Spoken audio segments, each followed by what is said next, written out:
नाशिकमध्ये 2027 मध्ये होणाऱ्या सिंहस्थ कुंभमेळ्याची मोठ्या प्रमाणात तयारी सुरू आहे। या कुंभमेळ्यात साधू महंतांना राहण्यासाठी तपोवन परिसरात 1800 जणांची कत्तल केली जाणार आहे। यावरून उद्धव ठाकरेंनी राज्य सरकारवर जोरदार हल्लाबोल केलाय।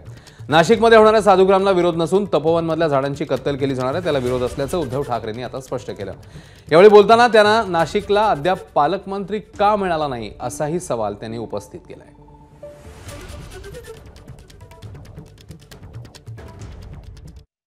फायदा होने वाला है क्या? आज तक नहीं उठाया गया। आरे की जो बात मैंने की कई मतलब कितनी बार हमने कोशिश की, लेकिन ये मानने के लिए तैयार नहीं। क्या चल रहा है? सिर्फ कॉन्ट्रैक्टर के लिए सब पेड़ भी काटो, सब काटो। अच्छा, तपोवन की जो मैंने बात की उसका टेंडर ही कल निकला है म्यूनसिपैलिटी का। वहाँ कन्वेंशन हॉल और सारी चीज़ें बनाने वाले हैं। इसका मतलब यही है कि एक जो कहावत है मुंह में राम और बगल में छुरी, उसको थोड़ा बदली करना होगा। मुंह में राम और बगल में अदानी।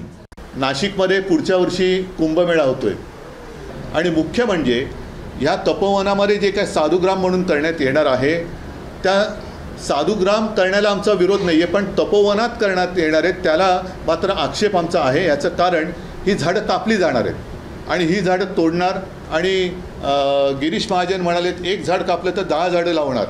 तर एवढी जागा जिथे असेल मग तिकडेच जर जागा रिकामी असेल तर तिथेच साधुग्राम का नाही करत? म्हणजे आहे ते मारून टाकायचं आणि मारल्यानंतर पुन्हा तिकडे नव्याने झाडं लावू अशी एक लोणकडी थाप मारायची। हा हिंदुत्वाच्या नावाखाली चाललेला भ्रष्टाचार आहे। एबीपी माझा, उघडा डोळे बघा नीट।